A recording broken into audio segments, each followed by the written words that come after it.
नमस्कार, मनी गुरु में आप सभी का स्वागत है। मैं हूं स्वाति रायना। आज हम खास तौर से शो में बात करने वाले हैं इंटरनेशनल मार्केट में कैसे निवेश किया जाए उसकी। क्या आपको मालूम है कि आप इंटरनेशनल फंड्स में, मतलब जो भारत से बाहर की कंपनीज हैं, उनमें भी निवेश कर सकते हैं।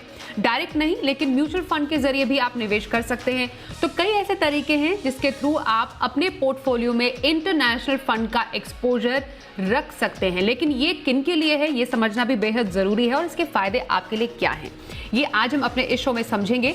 और जो खास मेहमान आज हमारे साथ इसे समझाने के लिए हैं, उनका भी परिचय करा दें। हमारे साथ है Vikas Puri, head west zone complete circle consultants. Vikas, बहुत स्वागत है आपका। Thank you Swati.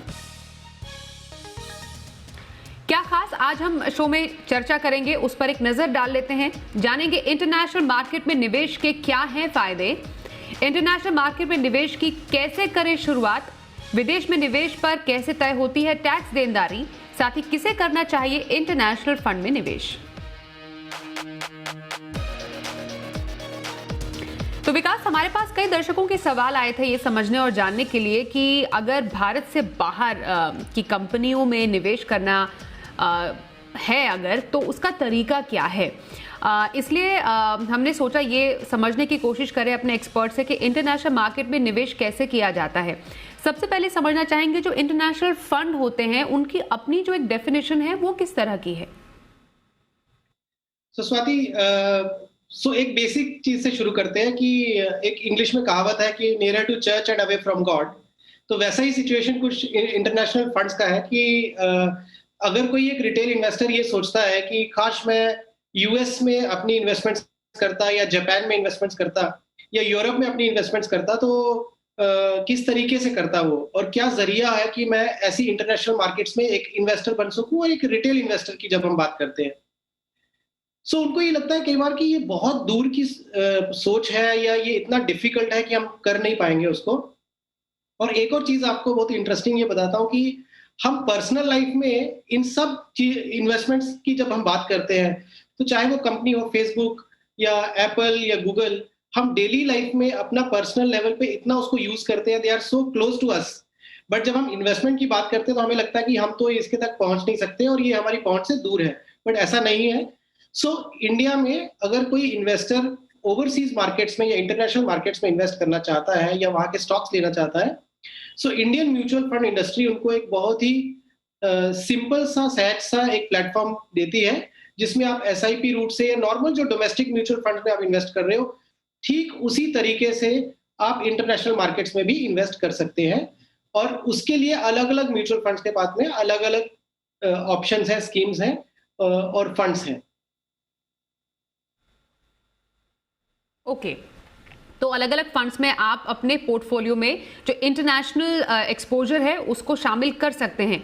लेकिन ये समझना भी ज़रूरी है, ये जो ओवरसीज फंड या फिर इंटरनेशनल फंड होते हैं, डेफिनेटली उसमें जोखिम तो है ही ज़्यादा, रिटर्न भी हम अच्छा खासा इसमें समझ सकते हैं।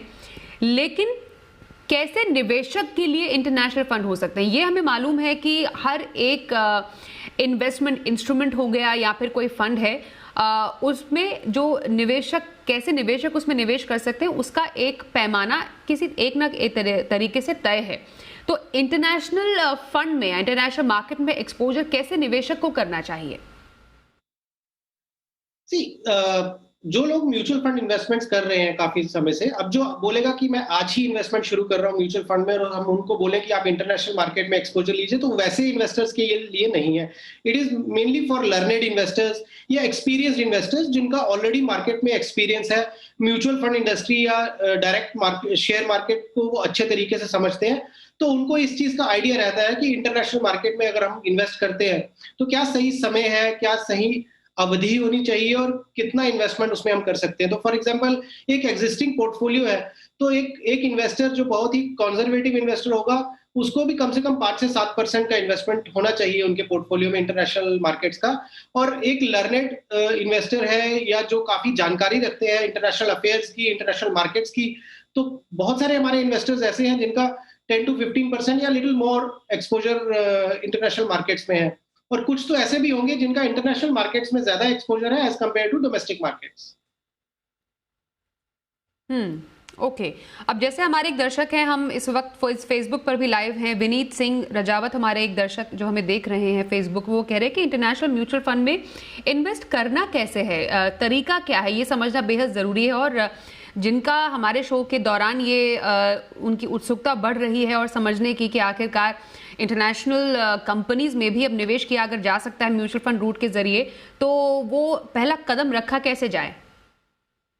सो जैसा मैंने आपको ये बताया शुरू में ही कि फॉर एग्जांपल आज की यंग पीढ़ी को मान लीजिए, और उनको वो डेली बेसिस पे फेसबुक यूज कर रहे हैं, जैसे हम फेसबुक पे लाइव हैं, वो एप्पल का फोन भी यूज कर रहे हैं, वो गूगल सर्च भी करते हैं। तो जब उनकी पर्सनल लाइफ में डे टू डे बेसिस पे जब वो सब इन चीजों का यूज कर रहे हैं, तो ऐसी कंपनीज में इन्वेस्ट क्यों ना किया जाए। तो उनका क्वेश्चन बिल्कुल वैलिड है कि कैसे किया जाए। सो आप अच्छे जो म्यूचुअल फंड्स, जो बड़े म्यूचुअल फंड्स हैं, लगभग सबके पास में कोई ना कोई इंटरनेशनल फंड है। फॉर एग्जाम्पल अगर आप मोतीलाल ओसवाल की बात करते हैं, तो मोतीलाल ओसवाल के पास में एक नैस्डैक 100 ईटीएफ फंड है। हाल ही में कोटक म्यूचुअल फंड ने अगेन एक Nasdaq 100 fund of fund launch किया, एनएफओ, जो अभी with in few days open up हो जाएगा रिटेल इन्वेस्टर्स को सब्सक्राइब करने के लिए।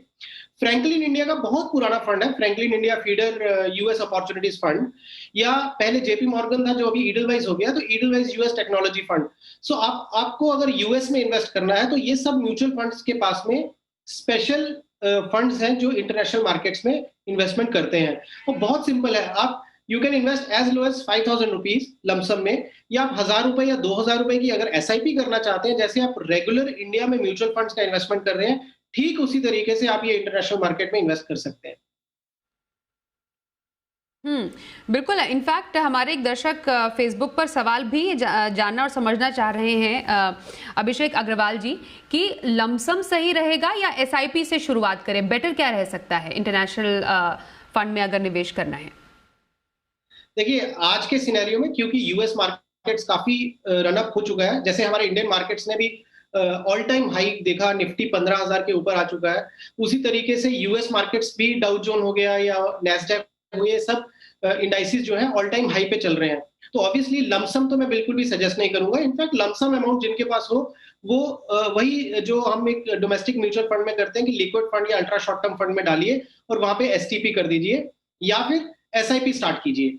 बट हाँ, इस जंक्चर पे एक बड़ा पैसा एकदम से ना लगाइए, लेकिन इस फंड को बिल्ड करिए over a period of time, क्योंकि आपको बीच में 1 साल 2 साल में हो सकता है एक करेक्शंस दिखने को मिले, या जिस तरह कोविड में करेक्शन आ गई, मार्केट एक ड्रास्टिकली गिरी, उसी तरीके से कोई ऐसी इवेंट या अपॉर्चुनिटी हो जाए जब बाजार गिरता है, उस टाइम पे आप वो जो बचा हुआ लमसम है वो पूरा स्विच कर सकते हैं।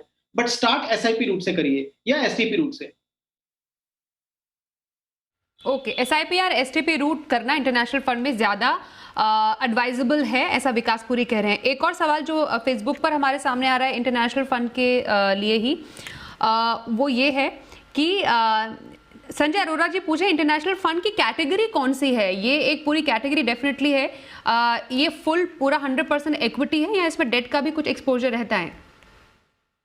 तो बाय एंड लार्ज प्राइमरीली ये इक्विटी फंड्स हैं, लेकिन इसमें डेट का थोड़ा सा कंपोनेंट रहता है। जैसे इंडियन डोमेस्टिक म्यूचुअल फंड्स में भी कैश इक्विवेलेंट्स रखते हैं फंड मैनेजर्स, किसी भी तरह का रिडेम्पशन प्रेशर आ जाए या कोई भी तरह की लिक्विडिटी हो, ताकि मार्केट गिरा और थोड़ा सा वो उसमें एडिशनल परचेज कर सकें या स्विच कर सकें। ऑल्दो ये इक्विटी फंड्स हैं, बट टैक्सेशन के अगर पॉइंट ऑफ व्यू से ये पूछ रहे हैं, तो इसका टैक्स ट्रीटी जो है वो डेट के हिसाब से लगती है, बिकॉज मेनली ये फंड ऑफ फंड कैटेगरी में आता है या ओवरसीज जो ईटीएफ्स में परचेजिंग होती है। सो इंडियन इन्वेस्टर्स को भी जब ये पैसा विड्रॉ करेंगे तो इनको डेट की टैक्सेशन लगेगी। तो यानी अगर 36 महीने के ऊपर रखा तो इंडेक्सेशन बेनिफिट के साथ 20% इनको टैक्स पे करना रहेगा। बट 36 महीने से पहले अगर ये विड्रॉ कर देते हैं तो इनको स्ट्रेट अवे जो इनकी टैक्स स्लैब बनती है, उनको हाई टैक्स स्लैब में उसको 30% जो है वो देना पड़ेगा टैक्स। ओके, तो मतलब जो इसका मेन नेचर है वो इक्विटी है, लेकिन टैक्सेशन जो है वो डेट का टैक्सेशन पूरा जो इम्प्लीकेशन है वो इस पर लगता है इंटरनेशनल फंड पर। विकास जी ने जो काफ़ी अच्छे से इसको समझाया। अब एक और सवाल हमारे पास आ रहा है जो फेसबुक पर ही है, इसको मैं ज़रा मैं पढ़ती हूँ। हमारे पास जो सवाल आ रहा है, पवन दीक्षित हमसे पूछ रहे हैं कि इंटरनेशनल फंड, वैसे हर एक कैटेगरी के फंड में जो निवेश करने के फ़ायदे होते हैं और कुछ रिस्क भी होते हैं, डेफिनेटली मार्केट रिस्क से लिंक्ड है क्योंकि। तो पवन जी पूछ रहे हैं कि इसमें रिस्क कैसा है इंटरनेशनल मार्केट में इन्वेस्ट करने का। दो तीन तरह के रिस्क हैं इसमें। एक तो जब आप इंटरनेशनल मार्केट में इन्वेस्ट करते हैं, जब हम इंटरनेशनल मार्केट इन्वेस्टमेंट्स की बात करते हैं तो ऐसे तो बहुत सारी कंट्रीज हैं। आप चाइना ले लीजिए, जापान ले लीजिए, यूरोप, ब्राजील, ये सब कंट्री स्पेसिफिक फंड्स भी हैं इंडियन म्यूचुअल फंड इंडस्ट्री में। बट जनरली हम जब इंटरनेशनल इन्वेस्टिंग की बात करते हैं तो यूएस के साथ में उसका ज्यादा झुकाव रहता है, या mainly investors want to invest in US markets. अब यूएस मार्केट का अगर हम देखते हैं तो यूएस डॉलर और रुपी का जो करेंसी वेरिएशन होता है, तो ये एक बड़ा रिस्क होता है कि अगर इस केस में थोड़ा सा उल्टा चलता है कि यदि रुपी डेप्रिशिएट करता रहेगा तो इन्वेस्टर्स जब अपना पैसा बाद में over a period of time निकालेंगे तो उनको उसका बेनिफिट मिलेगा, रुपी डेप्रिसिएशन का भी बेनिफिट मिलेगा। क्योंकि आपने अगर एक 100 रुपए बाहर भेजे और रुपी का वैल्यू मान लीजिए 74 रुपीज है आज की डेट में, और मान लीजिए 5 साल के बाद में वो 85 हो और आप वापस लेके आ रहे हैं, तो आपको वो गेन, मतलब आपके एनएवी में गेन मिलेगा वो। और उल्टा भी हो सकता है कि मान लीजिए रुपी स्ट्रांग हो गया, आप 74 के लेवल्स पे आप पैसा बाहर आपने निवेश किया और 4-5 साल के बाद में मान लीजिए हाइपोथेटिकली कि रुपी वैल्यू जो है 65 हो गई, तो जब आप अंदर पैसा लेके आएंगे तो आपको जो वो यूएस मार्केट का जो रिटर्न बना है वो रिटर्न और माइनस ये जो लॉस होगा, करेंसी लॉस, करेंसी की वजह से वो लॉस करेंगे, तो आपको जो इन्वेस्टमेंट की जो वैल्यू मिलेगी वो वैसी करके मिलेगी। बट आपको ये कैलकुलेशन करने की जरूरत नहीं होती, ये तो एनएवी में एडजस्ट हो जाता है। करेंसी रिस्क जो होते हैं वो एडजस्ट हो जाते हैं। प्लस जो सेकंड रिस्क तो वो यही हो गया कि आप अपने देश में आप समझते हैं, अपनी अर्थव्यवस्था को समझते हैं, यहाँ के पॉलिटिकल स्ट्रक्चर को समझते हैं, यहाँ के कौन से सेक्टर्स किस तरीके से चल रहे हैं, क्योंकि आप डे टू डे लाइफ में देख रहे हो। बट यूएस में किस तरीके से चल रहा है, क्या चल रहा है, बिकॉज हमें जो इन्फॉर्मेशन या एक रिटेल इन्वेस्टर को इन्फॉर्मेशन आएगी वो एक लैग इफेक्ट के साथ आएगी, यानी कि वो इवेंट हो जाएगी उसके बाद हमें पता चलेगा। तो ऑब्वियसली आप एक दूसरी कंट्री का रिस्क भी ले रहे हो, तो ड्यूअल रिस्क हो गया, यानी कि आप ग्लोबल मार्केट रिस्क भी ले रहे हो, आप डोमेस्टिक मार्केट रिस्क भी ले रहे हो। तो इसलिए अब जैसे मान लीजिए कोविड की आप सिचुएशन देखेंगे, so India is doing far better than other countries, लेकिन यूएस अभी भी उस प्रॉब्लम से जूझ रहा है। तो हम कहीं ना कहीं आज एक बेहतर स्थिति में है और यूएस उतना बेहतर स्थिति में आज की डेट में नहीं है। तो वो अब आगे जाके उस तरीके से मार्केट कैसे बिहेव करेंगी, क्या करेंगी, वो थोड़ा समझना मुश्किल है। बट हाँ, अगर आप एक लॉन्ग टर्म इन्वेस्टर हैं और आप बीच की फ्लक्चुएशन या बीच में कुछ गिरावट आती है और उस चीज को के साथ आप बहुत ज्यादा अफेक्ट नहीं होते हो, तो आपको over a period of time इसमें पैसा बनेगा। बट रिस्क फैक्टर जैसा हमने बोला कि ग्लोबल इवेंट रिस्क और करेंसी रिस्क, ये दो मेजर रिस्क होते हैं जब आप इंटरनेशनल इन्वेस्टिंग की बात करते हैं। रिस्क और बिल्कुल ग्लोबल इवेंट रिस्क और करेंसी रिस्क का ध्यान हमेशा आपको जब आप इंटरनेशनल मार्केट में निवेश करते हैं, जैसा विकास जी ने भी कहा, ये समझना जरूरी है। अभिषेक अग्रवाल जी पूछ रहे हैं कि आपने यूएस मार्केट की बात की विकास जी, तो क्या इंटरनेशनल निवेश के लिए हमें सिर्फ यूएस को ही देखना है या बाकी कंट्रीज भी है जहां पर हम एक्सपोजर ढूंढ सकते हैं इंटरनेशनल मार्केट का?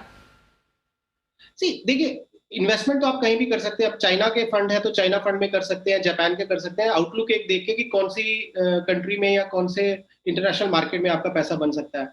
बट यूएस का क्यों ज्यादा देखा जाता है, बिकॉज अगर आप खुद का ही डे टू डे लाइफ में, जो मैं शुरू में 2-3 बार बोल चुका हूँ कि आप डे टू डे लाइफ में आप क्या चीजें यूज कर रहे हैं। आप गूगल डेली बेसिस पे यूज कर रहे हो, आप फेसबुक यूज कर रहे हो, आप ट्विटर यूज कर रहे हो, आप जो दूसरे इंस्टाग्राम वगैरह यूज कर रहे हो। तो ये सब कंपनीज का बेस किधर है? यूएस।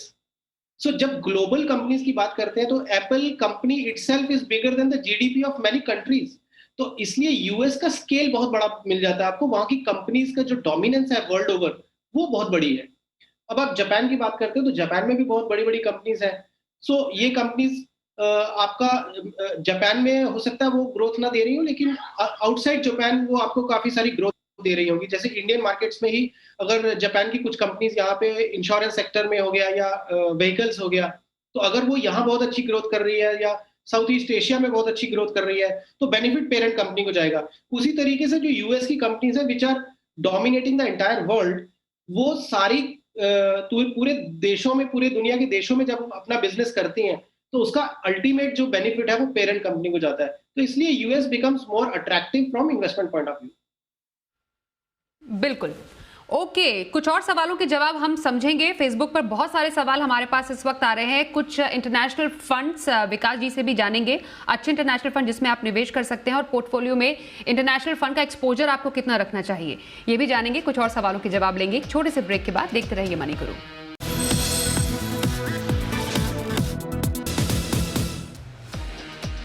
पोर्टफोलियो में इंटरनेशनल निवेश समझ रहे हैं, इंटरनेशनल मार्केट में निवेश के फायदे। हमारे साथ है आज विकास पुरी, उनसे हम जान रहे हैं और हमारे पास बहुत सारे सवाल आ रहे हैं। फेसबुक पर हम लाइव हैं। हमारे पास काफी दर्शक के सवाल पूछ रहे हैं विकास की, पोर्टफोलियो में इंटरनेशनल फंड का जो एक्सपोजर है यहाँ कितने फंड होने चाहिए? जैसे हमने बोला कि आपके पास में अगर नंबर ऑफ मार्केट्स की बात करते हैं तो फिर गिने चुने 4-5 मार्केट्स हैं, जैसे ब्राजील हो गया या चाइना हो गया, जापान हो गया, यूएस हो गया। बट उसमें अगर हम बॉइल डाउन करें कि अगर आप टू स्टार्ट विद या आपके पोर्टफोलियो में अगर आपने यूएस का ही एक्सपोजर ले लिया तो लगभग आपको पूरा अंतरराष्ट्रीय मार्केट का जो एक्सपोजर है वो मिल जाता है। तो 1 से 2 फंड होने चाहिए और उसमें भी मैं ये एडवाइस करूंगा कि rather than going for a very very diversified fund of fund kind of thing, better to go for index fund options. तो जैसे हमने बोला कि मोतीलाल ओसवाल नैस्डैक 100 फंड है या कोटक का नैस्डैक 100 फंड है, ये 2 अच्छे ऑप्शन है जो आप ले सकते हैं because they invest into the indices which means the largest of the companies. तो chances of under performance are less because क्या होता है कि मार्केट अगर गिरती है तो ये हैवी वेट्स हैं जो उतने जोर से नहीं गिरेंगे। अगर ट्रैक हिस्ट्री की बात करते हैं तो फ्रैंकलिन टेम्पल्टन का यूएस अपॉर्चुनिटीज फंड है और ईडलवाइज का फंड है यूएस टेक्नोलॉजी फंड। ये 4 अच्छे फंड हैं। इनमें से एक नैस्डैक 100 ले सकते हैं और एक इधर फ्रैंकलिन या ईडलवाइज का टेक्नोलॉजी फंड। ओके, तो कुछ फंड्स जो विकास ने सिलेक्ट किए हैं वो बता रहे हैं दर्शकों को कि कौन से फंड्स जो है इंटरनेशनल कैटेगरी के वो आप अपने पोर्टफोलियो में ऐड कर सकते हैं। एक बार फिर से इन सारे फंड्स के नाम एक बार बता देंगे हमारे दर्शकों के लिए विकास? सो जैसा मैंने बोला, एक मोतीलाल ओसवाल का नैस्डैक 100 ईटीएफ फंड है, एक कोटक का नैस्डैक 100 फंड है जो एनएफओ था, जो अभी आई थिंक अगले 1-2 दिन के अंदर वो सब्सक्रिप्शन के लिए ओपन हो जाएगा।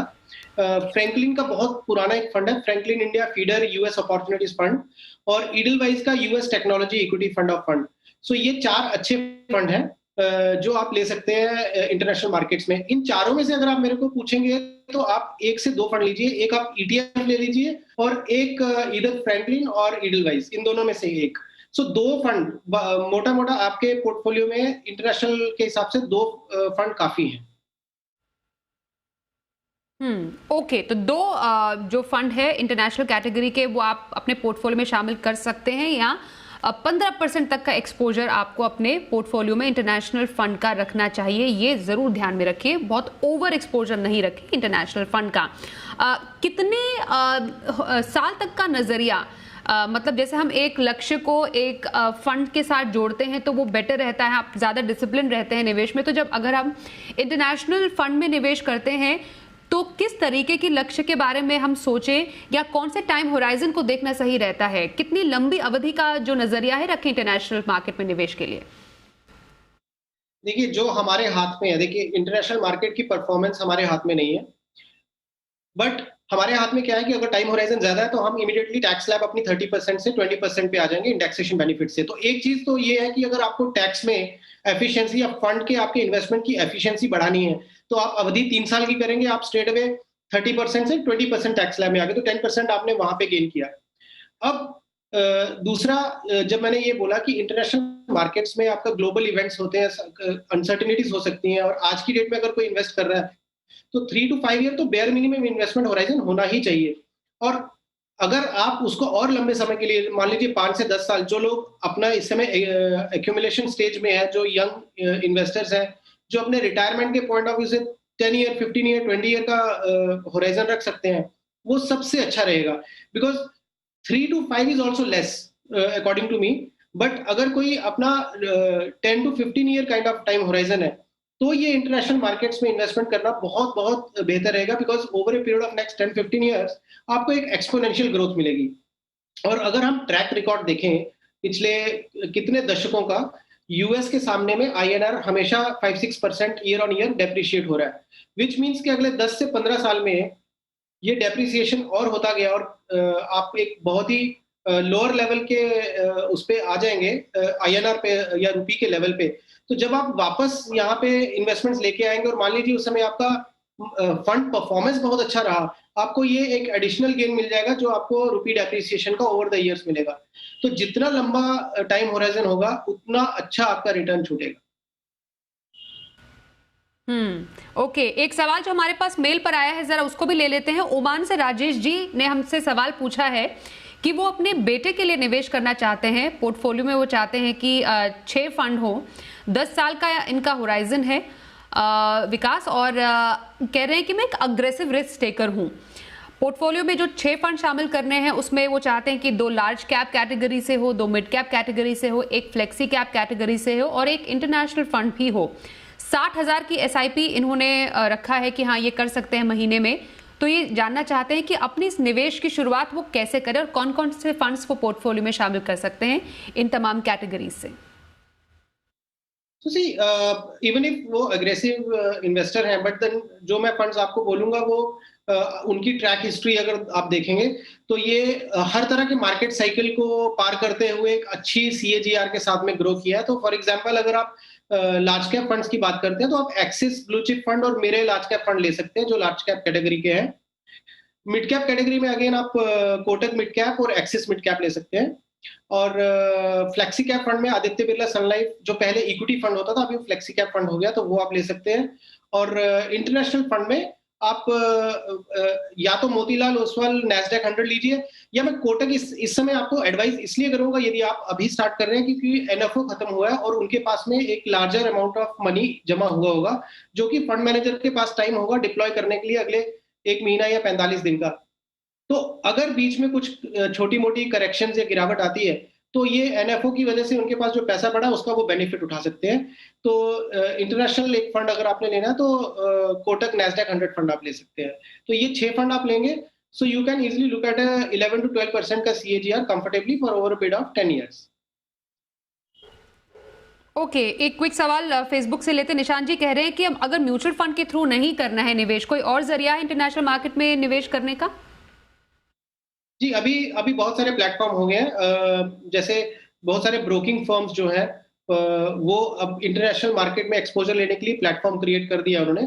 सो जो ए लिस्टेड ब्रोकिंग फर्म्स रहती हैं जैसे एचडीएफसी सिक्योरिटीज है या और 3-4 कुछ सिक्योरिटीज कंपनीज हैं वो आपको प्लेटफॉर्म देती हैं। स्पेशली मैं रिटेल इन्वेस्टर की बात कर रहा हूँ कि आप एक महज 500 या 2,500 रुपए से आप अपना एक अकाउंट खोल सकते हैं और फिर जो गवर्नमेंट की स्पेसिफाइड लिमिट है एवरी ईयर उतना तक आप निवेश कर सकते हैं। आप डायरेक्ट स्टॉक्स उठा सकते हैं और काफी सारे आजकल बुटीक इन्वेस्टमेंट फर्म्स भी आ गई हैं जो इंटरनेशनल एक्सपोजर लेने के लिए ब्रोकिंग फर्म्स रहती हैं, कस्टोडियन होता है और उसके थ्रू आप डायरेक्ट इन्वेस्टमेंट कर सकते हैं। तो थोड़ा सा आपको खोजबीन करना पड़ेगा, बट आपको अब ये प्लेटफॉर्म इजीली अवेलेबल है इंडिया में कि आप डायरेक्ट स्टॉक उठाना चाहें तो आप उठा सकते हैं।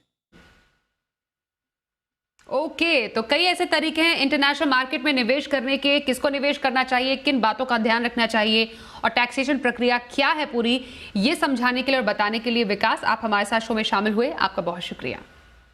Thank you. तो इसी के साथ हमारे आज के शो में बस इतना ही और खबरों का सिलसिला आगे भी जारी रहेगा, इसलिए बने रहिए हमारे साथ, देखते रहिए जी बिजनेस।